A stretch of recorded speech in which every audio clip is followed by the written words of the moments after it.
If you have ever Si been alguna on vez has board estado a a bordo boat de un in barco rough, con aguas choppy turbulentas y waters and agitadas y ha experienced experimentado seasickness, you los know mareos, que sabe usted lo miserable que puede ser esta situación.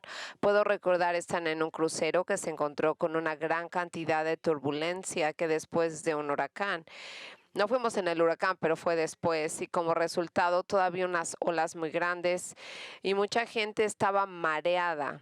Y las aguas estaban tan revueltas que los rostros de los afectados se volvieron de un verde pálido y se agarraban de los lados de las paredes tratando de regresar a sus habitaciones. Realmente no hay nada como la miseria de estar mareado y hará que una persona esté desesperada por encontrar alivio.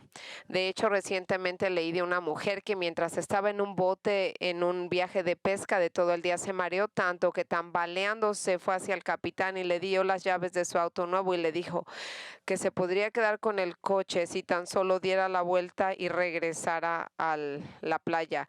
No estoy seguro qué hizo el capitán con esa oferta, pero eso sí ilustra lo desesperado que puede uno sentirse en medio de un mareo. Imagínese entonces lo horrible que sería verse atrapado en una tormenta en el mar, que no solo provocó mareos, sino una tormenta que realmente amenaza una vida. Una tormenta tan severa que se piensa que el barco se iba a partir y se va a hundir en las aguas oscuras y en consecuencia todo el mundo se ahogaría. Bueno, una tormenta como esta es de la que leemos en Hechos 27. Yo lo invito a que abra su Biblia para que llegue ahí. Aquí vemos cómo Lucas nos cuenta la historia del viaje por mar del apóstol Pablo de Cesarea a Roma. Ahora, el domingo pasado comenzamos a estudiar Hechos 27 y notamos que el propósito principal de Lucas al dedicar tanto tiempo y tanto espacio a esta tormenta y a muchos de los detalles náuticos es revelar cómo el apóstol Pablo mantuvo la compostura, la paz y la confianza en el Señor durante un tiempo tan extremadamente aterrador. Y verá, esa es la idea. Verá, sin negar que se trataba de una tormenta literal o alegarlo, Lucas nos dice aquí, no dice mucho acerca de la tormenta, pero nos habla de cómo Pablo manejó su coraje y su fe porque en realidad esto es lo que hace un cristiano, que la vida está llena de tormentas en formas de crisis y debemos de saber cómo abordarlas. Eso es la vida y eso es lo que nos recuerda. Y como le recordé la semana pasada, Jesús le dijo a los discípulos en Juan 16, en el mundo tendrán tribulación, pero en medio de la tribulación también les prometió su paz. La paz es lo que te traigo, es lo que te dejo. La pregunta entonces es, ¿cómo nos apropiamos de esa paz cuando todo parece desmoronarse? ¿Cómo usted encuentra en medio de una tormenta algo, una ayuda? No tiene que ser una tormenta del mar, pero puede ser marital, una tormenta financiera, una tormenta que amenaza su carrera, una enfermedad, o puede ser un ser querido que está muriendo. ¿Cómo usted tiene la paz que Jesús nos da cuando está pasando en esas tormentas de la vida? Bueno, eso es lo que queremos aprender y lo aprenderemos al observar cómo el pastor Pablo atravesó esta terrible tormenta y prevaleció sin desmoronarse. Ahora bien, la idea de comparar una crisis con una tormenta no es algo inusual.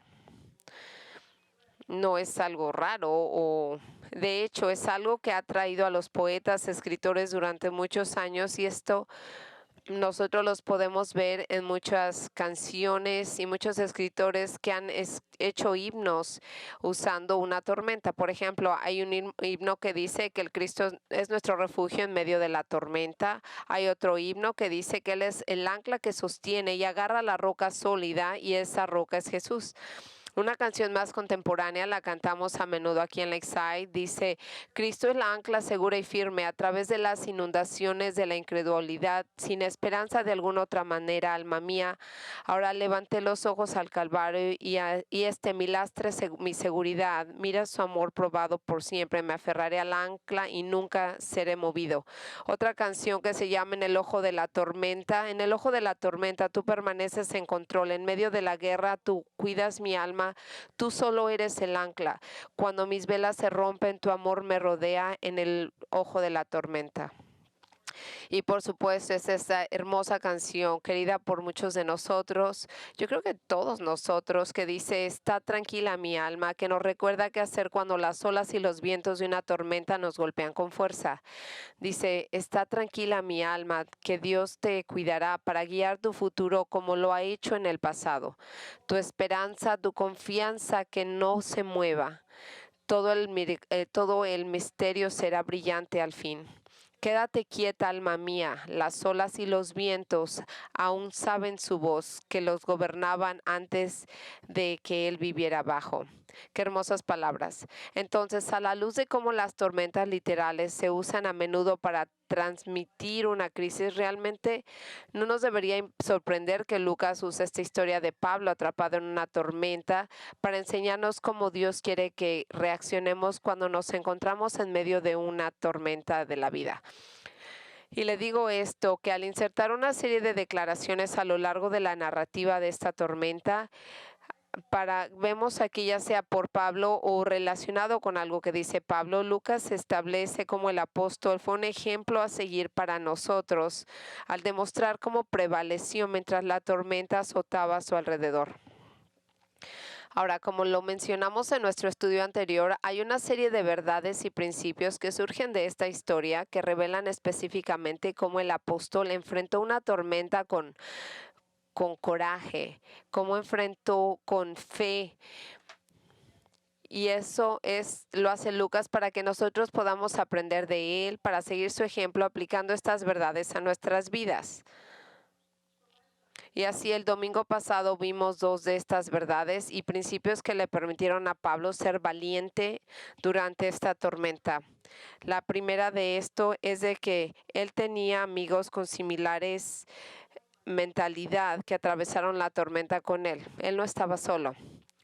Ahora, no vamos a pasar gran tiempo recordando de lo que hablamos la semana pasada, pero en el versículo 27, los primeros dos versículos nos informan cómo él, Lucas, y otro compañero llamado Aristarco acompañaron al apóstol al bordo de un barco.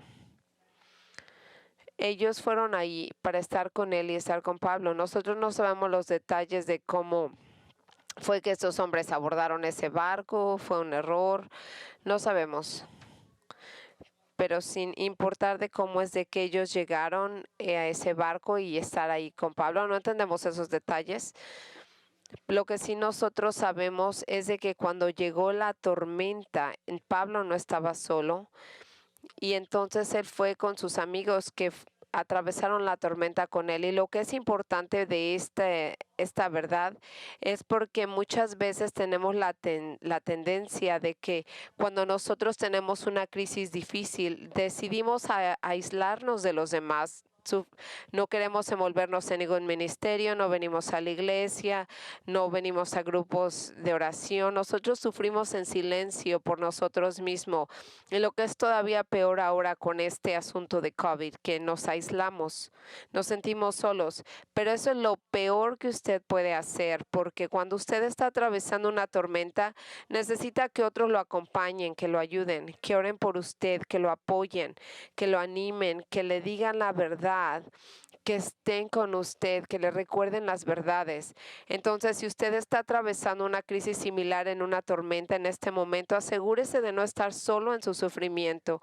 Asegúrese que usted comparte su sufrimiento con algunos amigos cercanos que puedan estar ahí para ayudarlo. Eso es lo que tenía Pablo, tenía Lucas y Aristarco en su momento de necesidad. Y ellos, cuando tenían algo que amenazaba su propia vida, él tenía esos amigos que eran sólidos y conocían la palabra. Ahora, la segunda verdad que nosotros hablamos cuando enfrentamos una tormenta es que él confiaba en el Señor aun cuando no escuchaban su consejo. Lo que nosotros le recuerdo que lo que descubrimos el domingo pasado es que cuando Pablo le ofreció su consejo al centurión no dejar el puerto con destino a la isla de Creta, porque el invierno ya estaba ahí y porque era muy tarde en la temporada y viajar por mar abierto sería extremadamente peligroso debido a las condiciones climáticas adversas. Pero esto fue desestimado, su consejo fue desatendido y rechazado. ¿Quién era él? Era un prisionero. Y esto fue desafortunado porque, aunque Pablo era un mero prisionero en ese momento, sin influencia para tomar decisiones sobre el centurión, él no le importaba lo que dijera Pablo. Él era el hombre en control del centurión y él tenía la autoridad de decidir lo que se tenía que hacer. Él desafortunadamente no escuchó a Pablo, pero Pablo sabía de lo que estaba hablando porque era un viajero experto, habiendo hecho muchos viajes misioneros por todo el Imperio Romano y muchas veces por medio del mar. Un erudito calculó que todos estos viajes de Pablo por el Mediterráneo, que habían sido más o menos unas 3.500 millas por mar. Y no olvidemos que Pablo les dijo a los corintios que ya había experimentado 3 naufragios. Entonces este hombre ciertamente sabía de lo que estaba hablando cuando él le advirtió al centurión que no viajaran en ese momento. Pero aquí está la verdad importante que Pablo nos enseña con su ejemplo, que cuando su sabio consejo fue rechazado, no se quejó ni se quejó contra el centurión por el barco, eh, al intentar persuadirlo, y él lo rechazó. En cambio, él no estuvo fastidiándolo, no estuvo molestándolo. En lugar de eso, él se mantuvo callado, él confió en el Señor, creyendo que Dios y sabiendo que Él es soberano, incluso cuando alguien rechazó su consejo sabio, pero él sabía que la soberanía de Dios resolvería todos los detalles. Usted ve, a pesar de que Pablo sabía que tenía la razón y que como resultado del consejo que no fue aceptado, él y todos los que estaban a bordo del barco sufrirían las consecuencias, todavía él descansaba en el Señor sin quejarse, sin molestarse con nadie. Y eso es exactamente lo que cada uno de nosotros debe de hacer cuando nosotros damos un consejo a alguien y ellos eligen rechazarlo. Cuando sabe que al rechazar nuestro consejo están tomando una decisión equivocada y que van a vivir para lamentarlo, y que otros, incluyendo hasta nosotros mismos, podemos ser afectados negativamente por esa necedad. Pero en lugar de preocuparse y volver resentido y furioso, lo correcto es simplemente estar callado. Lo correcto es estar tranquilo en nuestro espíritu y confiar en el Señor. Ya lo dijo usted lo que es necesario decir, no hay nada más que hacer, solo confiar en el Señor y esperar a que Él lo resuelva todo. Él cumplirá todo lo que se ha decretado. Y es así como es nuestro Señor, y Él lo va a hacer de un modo tan especial que va a traer la santificación y su gloria. Ahora dice aquí, esta mañana vamos a ver cómo el Señor es soberano. Ahora esta mañana, conforme seguimos el viaje de Pablo a Roma, retomamos la historia donde la dejamos el domingo pasado en el versículo 13, que nos está diciendo esto, que cuando llegó un viento suave del sur, ellos creyeron que era posible seguir continuando la travesía. Ellos pensaron que el viento suave del sur indicaba que les esperaba una navegación tranquila, por lo cual ellos dejaron el puerto de Fair Havens con la esperanza de llegar al puerto de Phoenix. Y ahí serían unas 40 millas de distancia donde planeaban ellos llegar para pasar el invierno. Ellos estaban equivocados, porque en poco tiempo sucedió lo que Pablo les había advertido y se encontraron en un gran problema. Y eso es lo que nos dice Lucas mientras continúa su narración. Y al hacer eso, él viene a decirnos la tercera verdad de cómo enfrentamos una tormenta. Él creía en Dios. Eso es simple. En el versículo 14 y 15 dice, poco después se nos vino encima un viento huracanado llamado nordeste que venía desde esa isla. El barco quedó atrapado por la tempestad y no podía hacerle frente al viento, así que nos dejamos llevar a la deriva. Lo que leemos aquí, que es de poco después de que ellos salieron, es de que los vientos cambiaron drásticamente, de modo que un viento violento con una fuerza de huracán se precipitó desde las montañas de Creta. Lucas se refiere a ese viento violento como un euraquilo, que es una palabra híbrida que significa el viento del este y el viento del norte, y se conoce comúnmente ahora como el northeastern, que es una tormenta, es un viento que es bastante peligrosa y que muchos y todos los marineros le temen. Y ellos tienen buenas razones para temer esto, porque una vez atrapados en medio de esa tormenta, era imposible que los barcos mantuvieran su rumbo. Y eso es exactamente lo que pasó en este barco. Lucas nos dice al ver el versículo 15 que no pueden ellos dirigir al barco en medio de esta tormenta, así que el barco empieza a irse a la deriva, a ser empujado hacia el mar por todos esos poderosos vientos del nordeste. Ahora están a la merced de los vientos y Lucas nos dice lo que sucedió después en el versículo 16 y 19. Mientras pasábamos al abrigo de un islote llamado Cauda y durante las penas pudimos sujetar un bote salvavidas. Después de subirlo al borde, amarraron las sogas, todo el casco del barco para reforzarlo, temiendo que se fueran a encallar los barcos de arena, decirte. Echaron un ancla flotante y dejaron el barco a la deriva. Al día siguiente, dado que la tempestad seguía arremetiendo con mucha fuerza contra nosotros, comenzaron a arrojar la carga por la borda. Ahora, entienda esto, que con estas fuertes vientos huracanados que empujaban al barco hacia el mar, lo que estaba pasando es de que el viento lo estaba moviendo y lo iba apartando de la isla de Creta, que era donde ellos quisieran llegar. Y ya no había otros puertos a donde ellos hubieran podido llegar, solamente un mar abierto en medio del Mediterráneo. Lo que vemos aquí es como Lucas nos dice en el versículo 16, que el viento sopló el barco hacia una pequeña isla llamada Clauda, que son 23 millas de distancia, donde tenían cierta protección bajo el refugio de esa isla, de modo que los marineros pudieron tomar algunas medidas de emergencia para ayudar al barco a atravesar esta tormenta. Hay 5 cosas que nos dijo Lucas que pasaron. Primero, con gran dificultad, ellos lograron controlar el bote salvavidas del barco.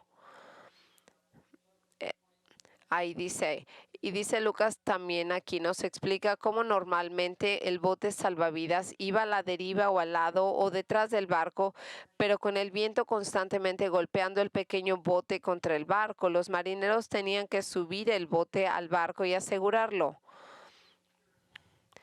Y a continuación, él dice que es una gran dificultad. Lo que está él hablando de que ellos ya tenían un bote bastante pesado y aún así tenían que subir ese bote salvavidas. Y a continuación, la tripulación colocó cuerdas debajo y alrededor del barco para ceñirlo y protegerlo de los fuertes vientos que lo golpeaban. La tercera cosa que Lucas nos dice es de que no sabían hasta dónde la tormenta podía llevarlos en el mar, por temor a encallar en los bancos de arena conocidos como Sirtis en la costa del norte de África. Bajaron una ancla flotante para tratar de actuar como un freno para hacer que fuera el barco evitar irse a la deriva. Y la cuarta cosa es que mientras la tormenta continuaba azotándolos al día siguiente, empezaron a tirar parte de la carga por la borda para aligerar la carga del barco y probablemente hicieron esto con la esperanza de que un barco más liviano tuviera más posibilidades de atravesar esos bancos de arena que estaban en una zona muy peligrosa, aunque ellos no saben realmente a dónde van, han perdido el control de ese barco, pero finalmente, la quinta cosa que ellos hicieron en el tercer día es que ellos dejaron la costa de Creta con las condiciones que tuvieron que tirar tantas cosas por la borda con todo el equipo de repuesto que no era importante para la navegación. Pero después de tomar todas estas medidas de emergencia para ayudar al barco a manejar esta tormenta, la realidad es de que no había nada más que hacer. De hecho, Lucas nos revela en el versículo 20 que las condiciones eran tan malas que los que estaban estaban a bordo del barco, perdieron toda la esperanza de ser salvos. Como pasaron muchos días sin que apareciera ni el sol ni las estrellas y la tempestad seguía arreciando, perdimos al fin toda la esperanza de salvarnos. Esa fue la realidad que ellos atravesaban. Con la furiosa tormenta que les impidió ver el sol y las estrellas por noche, los marineros no tenían forma de navegar este barco porque no había ahí un compás, sino que ellos gradualmente perdieron la esperanza de llegar a salvo. Ahora, para ayudarnos a comprender el tipo de tristeza y desesperación que debió apoderarse de los que estaban a bordo del barco, un maestro de la Biblia explicó su terrible situación con estas palabras: solo aquellos que han estado en una violenta tormenta en el mar pueden apreciar plenamente el terror que debieron haber sentido los pasajeros y la tripulación, los imponentes mares coronados de blanco, el rugido del viento, el viento balanceando el barco, primero la proa, luego la popa se eleva al aire, solo para sumergirse rápidamente de nuevo, el movimiento constante que provoca mareos, dificultad de estar a pie, y que pica y cega a los expuestos a la cubierta. Lo peor de todo es la amenazante realidad de la muerte terrible de ahogamiento. Todos estos factores combinados para ponerse nervioso incluso al marinero más experimentado. Yo leo esto para que usted tenga una idea visual de lo que está pasando. Qué terrible crisis fue esta, sin ninguna esperanza de salvarse de los horrores de ahogarse en el mar. Esta tenía que ser uno de los momentos más oscuros de la vida de estos hombres. Pero fue en este punto tan bajo que el apóstol Pablo da un paso adelante y viene a decirles algo a ellos para darles esperanza y aliento. Y esto es lo que les da motivación. Y entonces viene Pablo y les dice a ellos, y lo leemos en el versículo 21. Llevamos ya mucho tiempo sin comer, así que Pablo se puso en medio de todos y les dijo: señores, debían haber seguido mi consejo y no haber zarpado de Creta, así que se habrían ahorrado el perjuicio y esta pérdida. Pero ahora los exhorto a cobrar ánimo, porque ninguno de ustedes perderá su vida como se perderá el barco. Anoche se me apareció un ángel de Dios a quien pertenezco y a quien sirvo, y me dijo: no tengas miedo, Pablo. Tienes que comparecer ante el emperador, y Dios te ha concedido la vida y todos los que navegan contigo estarán bien. Y aquí nos dice Lucas que después de que pasaron muchos días sin comer, probablemente debido al mareo y al desafío de preparar la comida en condiciones de tormenta, Pablo se puso de pie y habló con todos a bordo. Ahora, él está diciendo ellos no estaban comiendo. Posiblemente estaban mareados. Pues me imagino que estaban verdes como la gente en ese crucero. Y ahora lo difícil era preparar la comida en la tormenta. Posiblemente lo que está pasando afuera, no sé. Pero entonces Pablo se levanta y en medio de ellos los motiva. Y lo que está haciendo aquí Pablo es que él no tiene liderazgo ahí, pero siendo un hombre que naturalmente es un líder, él viene aquí y les dice a ellos que empieza a tomar el control de la situación, que alguien que ha observado la fe y viene aquí acabando como el capitán de este barco, en lo cual viene aquí, toma control de la situación y les dice a ellos. Lo primero que les dijo es de que debieron haberlo escuchado cuando él inicialmente les advirtió que no zarparan de Creta. Y si lo hubieran hecho, no habrían estado en la crisis en la que se encontraban ahora. Y ahora, ¿por qué Pablo diría esto? ¿Por qué pasaría esto? Os digo, es verdad que era cierto lo que dijo, pero ¿realmente él necesitaba decir esto? ¿Estaba regañando a los hombres por no escucharlo?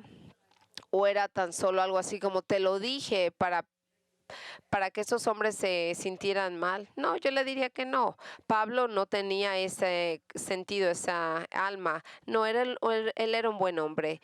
Entonces él no tenía ese carácter para tratar así a la gente. ¿Qué hubiera tratado o qué hubiera ganado si él les decía esto nada más para fastidiarlos o avergonzarlos?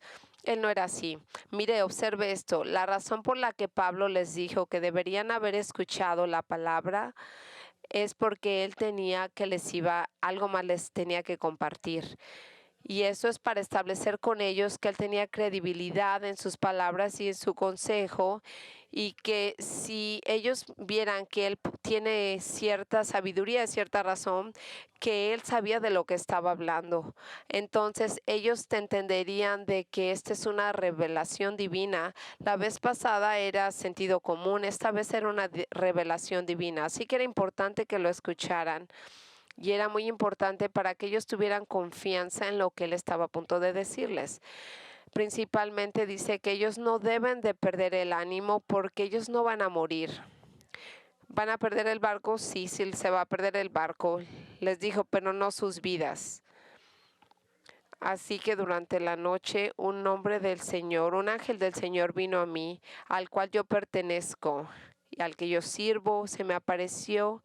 Y él me dijo que no tuviera miedo, porque él me prometió que yo me presentaría ante el César en Roma. Y además Dios me ha concedido, yo creo que una respuesta a las oraciones de Pablo, que toda la gente que estaba a bordo del barco llegaría a Roma. Es decir, a pesar de lo desesperado que todo parecía, el ángel de Dios que le había dicho que aunque el barco se perdería, nadie a bordo moriría. Nadie va a morir. Ahora, esto está muy bien y ciertamente debe de ser un gran estímulo para todos los hombres que estaban ahí, escuchar las palabras de Pablo, pero todo esto, ¿cómo maneja uno esta situación? ¿Cómo nosotros han pasado más de 2000 años, cómo nosotros escuchamos estas verdades? ¿Cómo nosotros entendemos estas verdades para seguir en la tormenta? Lo que nosotros necesitamos entender aquí, la clave está en los siguientes versículos 25 y 26. Y ahí les dice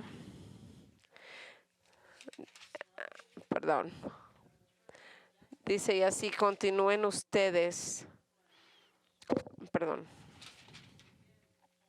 Así que ánimo, señores, confío en Dios que sucederá tal y como Él me lo dijo. Sin embargo, tenemos que encallar en alguna isla.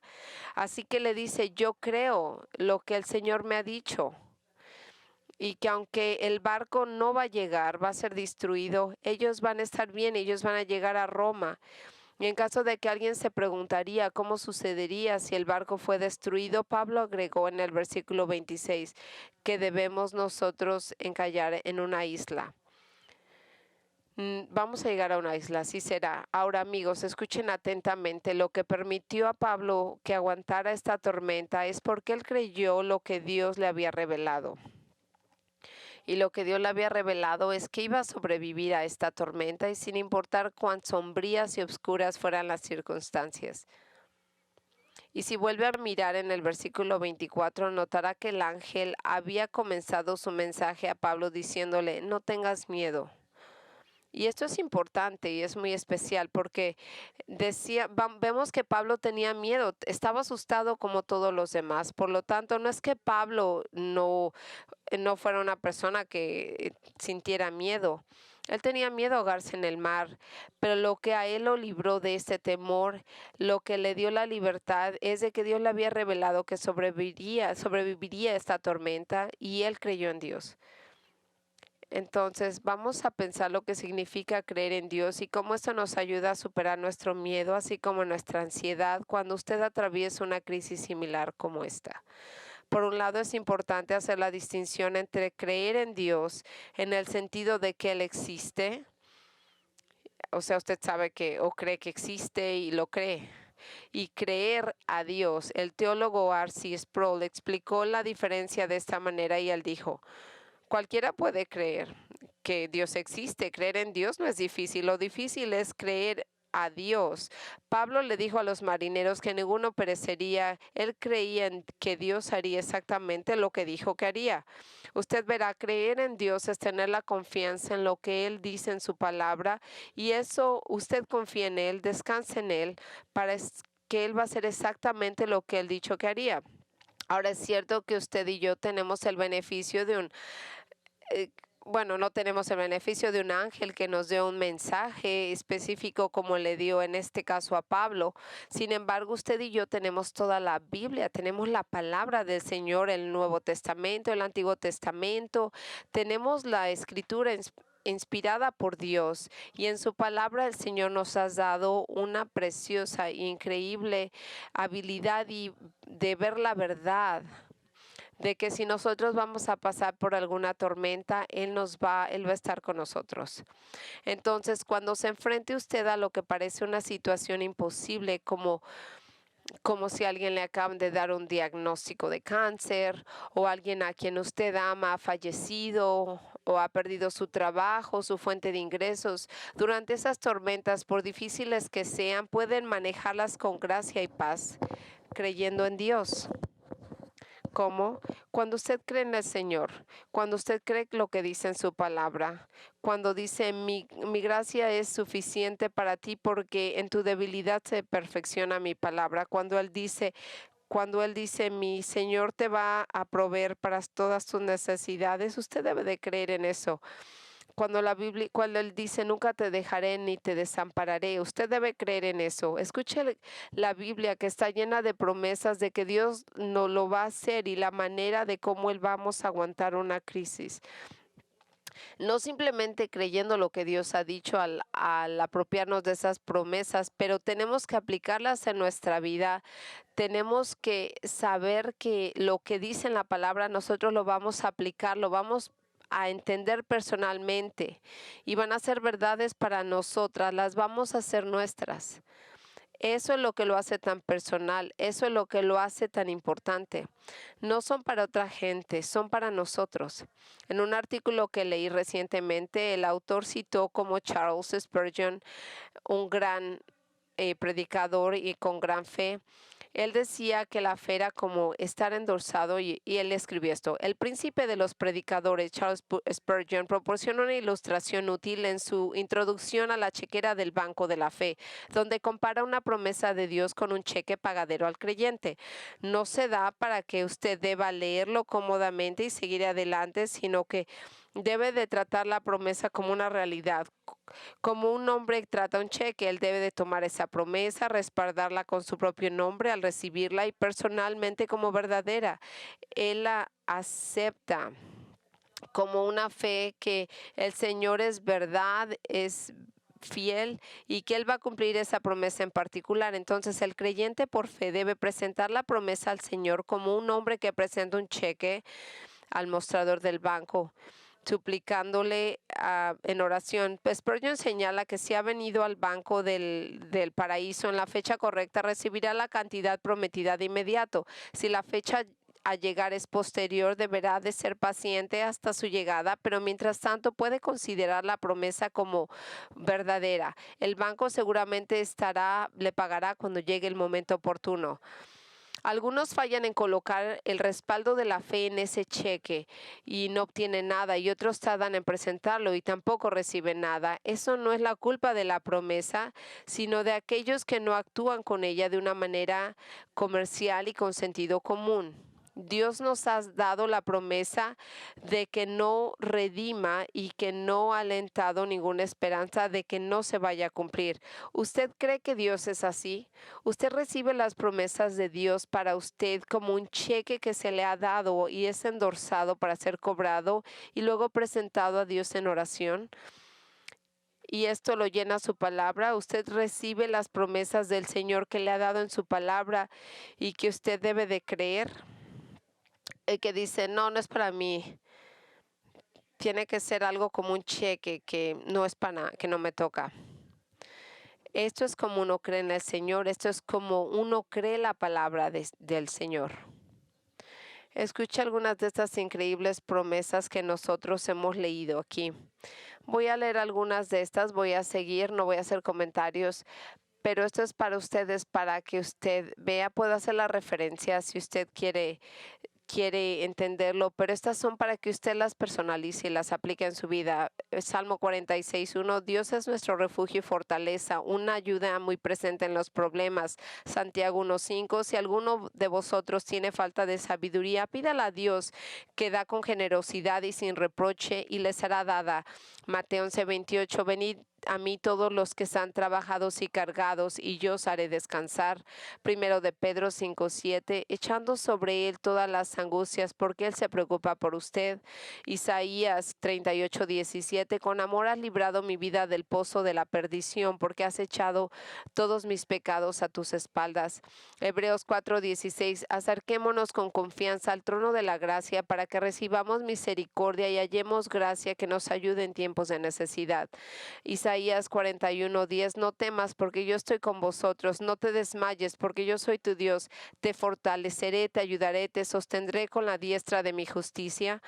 Primera de Corintios 10:13, no ha sobrevenido ninguna tentación que no sea común al hombre. Dios es fiel y os permitirá que seas tentado más allá de tu capacidad, y con la tentación también te proporcionará una vía de escape para que puedas sobrellevarlo.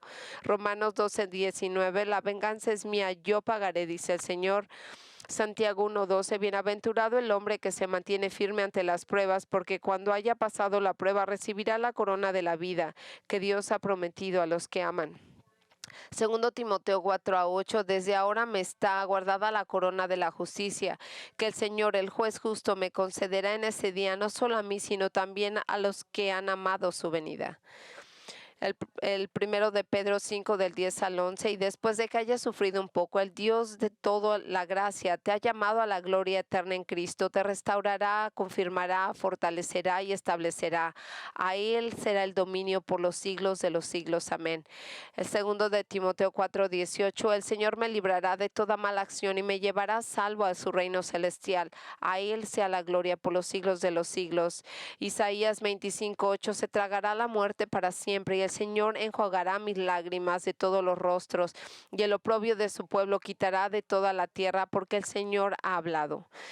Primero de Tesalonicenses 5:23 al 24, ahora el mismo Dios de paz los santifique por completo, y que en su espíritu, alma y cuerpo se conserven sin culpa en la venida de nuestro Señor Cristo. Fiel es el que os llama, ciertamente lo hará.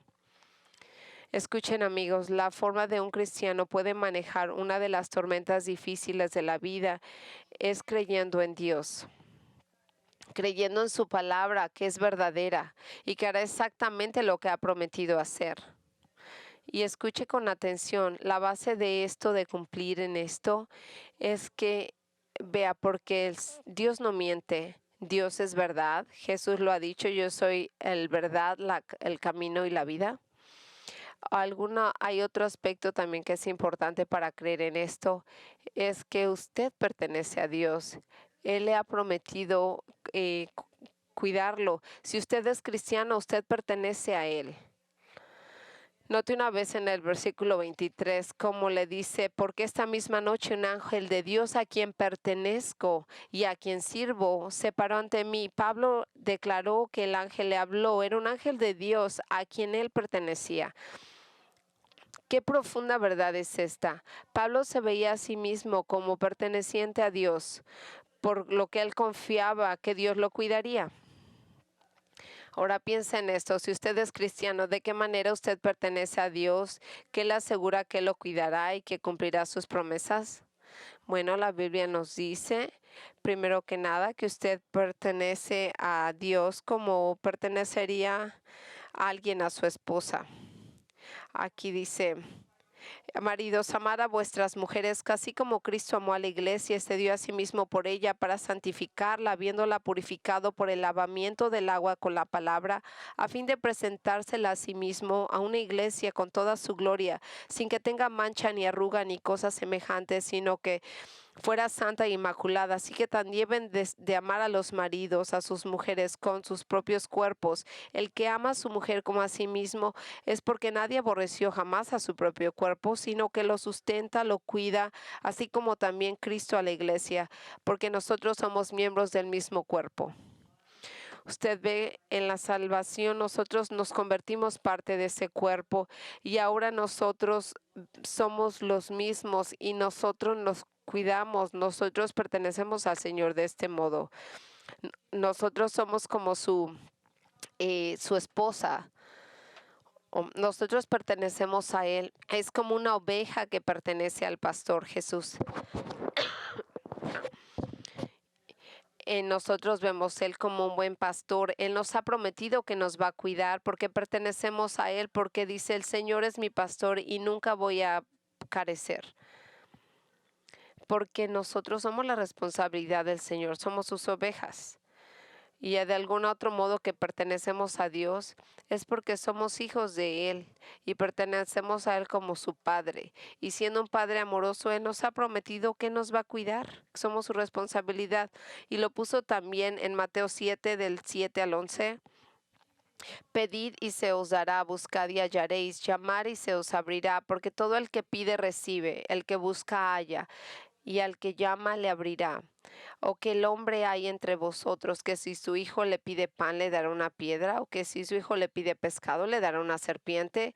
Pues si vosotros siendo malos sabéis dar buenas dádivas a nuestros hijos, ¿cuánto más vuestro Padre que está en los cielos dará cosas buenas a los que le piden? Él es un Padre para nosotros y nos cuida como un hijo. Usted pide y Él le dará. Y lo más importante de pertenecer a Dios es en un sentido redentor. Cuando Jesús murió, Él lo compró. Usted ya no pertenece a usted, nos dice Pablo. Nosotros pertenecemos a Él. Asimismo, nosotros somos de Él. Él nos ha comprado con su sangre. Así que nosotros vamos a estar salvos por la eternidad. Nosotros no vamos a enfrentar el juicio ni la destrucción. Y nosotros cuando vemos que si el Señor que nos amó, que nos compró con su propia sangre, nos va a abandonar cuando vamos por alguna dificultad o alguna crisis, no, que Él no va a estar ahí, por supuesto que no. Nosotros somos de Él hoy y siempre y Él es responsable y nos va a cuidar. Y el modo en que Él nos cuida es que nos da sus promesas, que tenemos que creer, que tenemos que apropiarnos de ellas. Y así nosotros agarramos este cheque y nosotros lo traemos y confiamos en Él. Nosotros confiamos en Dios. Nosotros creemos en Dios. Usted tiene fe que Él cumplirá su palabra. Tiene confianza en que Dios hará exactamente lo que dice que hará. Así debe de ser. Si usted es un creyente, Él le ha dado esa fe. Así que acuérdese que en el mar de Galilea, como los discípulos estaban con temor cuando la tormenta estaba azotando el bote y Jesús dormía. Y cuando lo despiertan, Él les dice, ¿y dónde está tu fe? Yo te he dado la fe. ¿Por qué no la usas? Aplícala. Así es como nosotros vamos por las tormentas, con tranquilidad en nuestro corazón, simplemente creyendo las promesas de Dios, sabiendo que si somos cristianos, de que nosotros pertenecemos a Dios y que Él nos ha prometido que nos va a cuidar. Pero si usted no es cristiano, entonces usted no pertenece a Dios. Y por lo tanto, si usted no tiene esa base, esa seguridad de que lo cuidará en todo y todas esas maravillosas promesas que leí anteriormente no aplicarían a usted, porque todas ellas son dadas a aquellos que pertenecen a Él, a su pueblo. Pero lo bueno es de que usted puede pertenecer a Él, usted puede poner su confianza en Cristo como su Salvador y Señor. Puede dejar su pecado, dejar su vida, su egoísmo y venir al Señor y saber que cuando Él murió en la cruz, murió por usted. Y si usted cree en eso, y si usted puede regresar a Él y llamar su nombre y poner su fe en Él y en su palabra. ¿Y qué dice su palabra? El que confía en mí por la vida eterna la tendrá. El que cree en mí por la vida eterna nunca va a perecer. Así que Él dice, nunca te voy a abandonar. Así que si usted nunca ha venido, venga hoy. Nunca es muy tarde. Y si usted es un creyente, usted tome ese cheque, llévelo al banco y tráigaselo al Señor. Si usted quiere hablar con alguien acerca de venir en fe al Señor, venga aquí al final cuando cerremos el servicio y hable conmigo. Oremos. Padre, te agradecemos por tu palabra, porque tu palabra es relevante, es sólida. El tan solo pensar que Pablo en medio de todo eso, él podía enfrentar a estos hombres paganos y solamente Lucas y Aristarcos que estaban ahí diciéndole, yo creo la promesa del Señor. Que nosotros seamos gente así, que nosotros vengamos a tu palabra en un modo que sea personal. Que podamos pensar en esta verdad, de que podamos analizarla, de que podamos entenderla, que esa palabra del Señor puede ser aplicada, es nuestra y la podemos usar en nuestros días. Te necesitamos con desesperación y que en medio de la tormenta tú nos ayudes, tú nos guíes, que tú nos vas a cuidar. Nosotros confiamos en ti, Señor. Así como lo dijo Spurgeon, que nosotros tomemos este cheque, lo llevemos a ti sabiendo que te vamos a dar la gloria y las respuestas a nuestras oraciones. Y cuando estamos aquí, la gente que está aquí o está en casa viéndonos por la computadora y que no te conozcan, que ellos puedan abrir su corazón, venir a ti, se arrepientan de su pecado y vengan a ti. Oramos todo esto en nombre de Jesús.